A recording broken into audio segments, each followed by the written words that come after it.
Alright guys, so the first thing we're going to talk about in this tutorial is the first item that you're going to need, and it's just your standard pencil.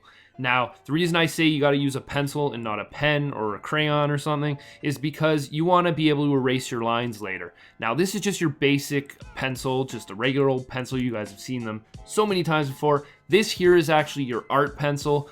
This is for shading, and it gives you a lot darker lines because this is actually a 6B pencil. But because you guys want to be nice and precise with drawing your letters, what I would recommend is this bad boy right here.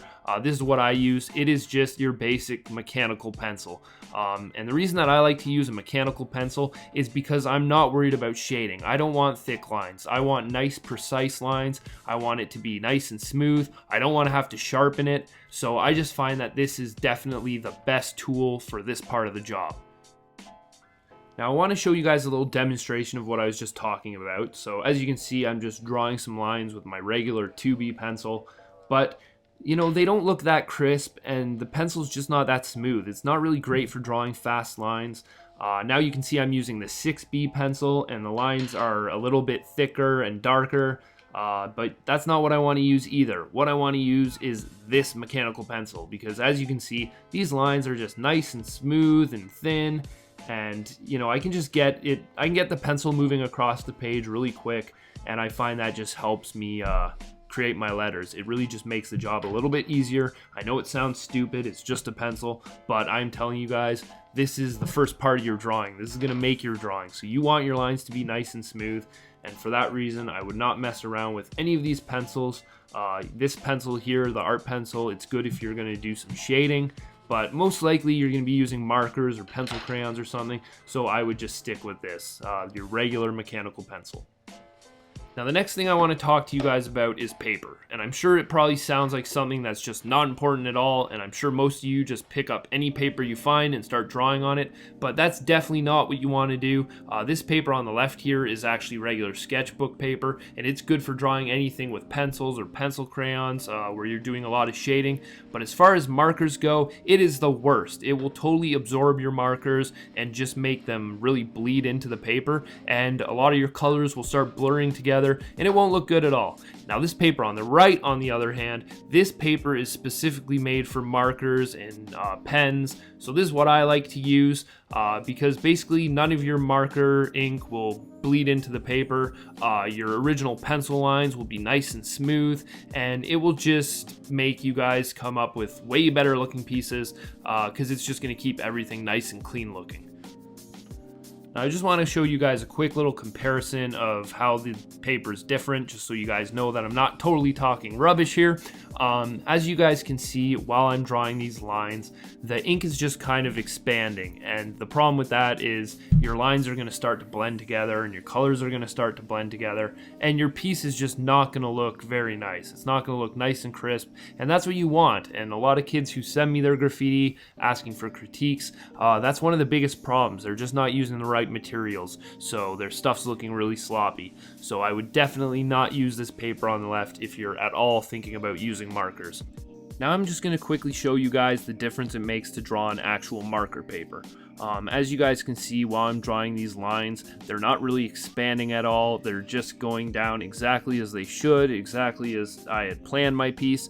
And that's the whole thing. You don't want to spend all this time drawing out your piece, making it nice and detailed, and then find that once you start drawing with markers, it's just bleeding right into the paper, and it's totally ruining your design, and it's making a piece that could look pretty nice and crisp and clean just look like a pile of crap. So you guys don't want to do that. You don't want to use the paper on the left. You definitely want to go with this nice marker paper that I'm using on the right here.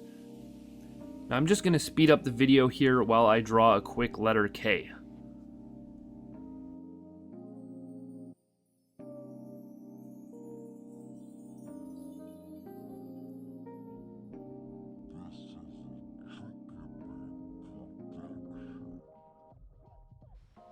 Alright, so now as you guys can see, my K's all drawn out and it's ready for an outline. And I'm sure a lot of you guys are wondering what I use for my outlines because you guys ask me that all the time, so I'm going to show you guys. This isn't what I use all the time, but this is something you can use. This is just a black marker. I'm using the skinny side of it because Prismacolors have a skinny side and then a thicker side. So that's what I was using there. But that's actually not what I would recommend using. What I'd recommend using is just a black Sharpie pen. I think that these are the best because they keep the lines nice and narrow. They're nice and smooth. And I find that marker lines can just be, they kind of get out of hand. Sometimes they get a little bit wonky, whereas with this black pen you can kind of go back and touch things up. So I would just recommend using this. That's my personal preference, but you can choose to use a black marker. You just have to be a little bit extra careful, and you're probably gonna have to do some touching up later. Now I'm just going to show you guys quickly how I touch up marker lines if I chose to do my outline with marker.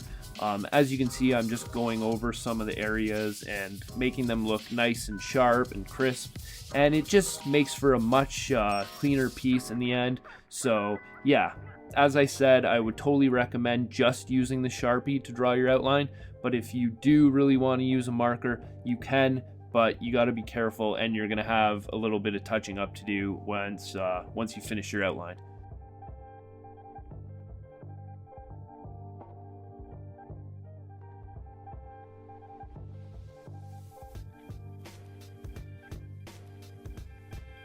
Alright, so the next thing I want to talk to you guys about is what kind of markers I use, because I have so many people asking me that every day, and I always have to tell them I use Prismacolors. Now, I should probably be getting paid to say that because they don't give me anything for saying that in my videos, but you know what? I'm not trying to lie to you guys. I'm trying to help you guys out, so I'm going to tell you I use Prismacolor markers.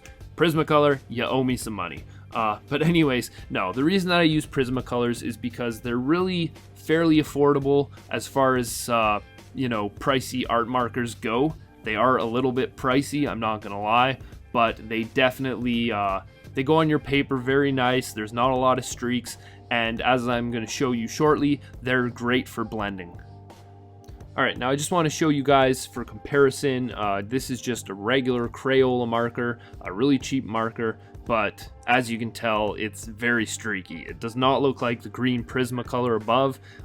It's just a really cheap marker. And I mean, these markers are fine if you're just learning graffiti, because there's no point in spending money on some very expensive markers if you're still trying to learn letter structure. In that case, I'd say just use a pencil, just work on your letters. But if you're getting to the point that you want to start adding color to your pieces, then I would say definitely invest in a set of Prismacolor markers, because as you can see, they look way better. And what I'm going to show you here is how you can actually start blending them and kind of add fades to your work. So as you guys can see, I got a nice little green fade going on there. It's not perfect or anything because I kind of rushed it, but basically I just wanted to show you guys that these markers are great for that. And I only did this with one marker, but I get that effect by kind of going over the same area a couple times and just kind of blending it in from light to dark.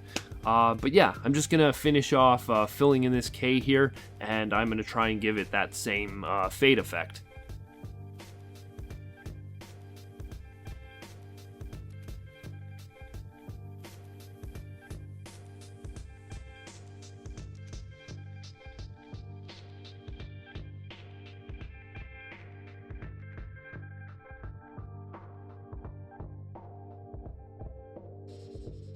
So as you guys can see, my K's got a nice little fade going on there, and yeah, the Prismacolor markers just make it really easy for me to do that.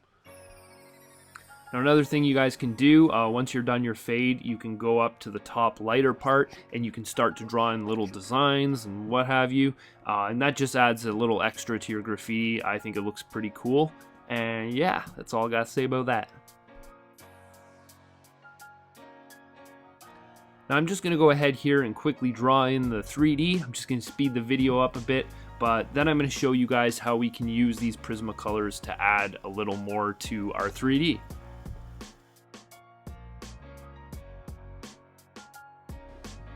So now that my graffiti is all drawn in, I'm just going to take the same marker and I'm going to go back over it, and I'm just going to add a little more just kind of shading to it. It's the same thing as if I were doing the fade that I just showed you guys, and I'm just doing that to the 3D, and it makes it kind of have this shiny effect that I really like. And you don't have to use the exact same color. You could use a darker green or whatever, but I just decided to use the same color, and as you guys can see, it just added a little extra cool effect to it. Now, another thing you guys might consider investing in is some paint markers. These are great because you can draw over top of your marker. You can draw over top of paint markers. Basically, you can draw over anything with paint markers. So I would totally invest in some of those. And as you guys can see here, I'm just using a bright orange paint marker to draw the force field around my K, and it just helps it stand out a little bit more.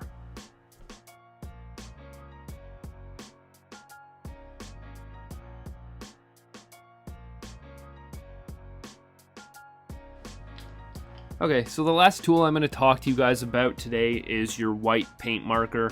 But you know what? I gotta say, I don't usually use these. I don't like them a lot because you tend to have to go over the same line like 5 or 6 times, and it always looks blurry, and it doesn't really cover up the markers. The markers tend to bleed into your line because it's just white.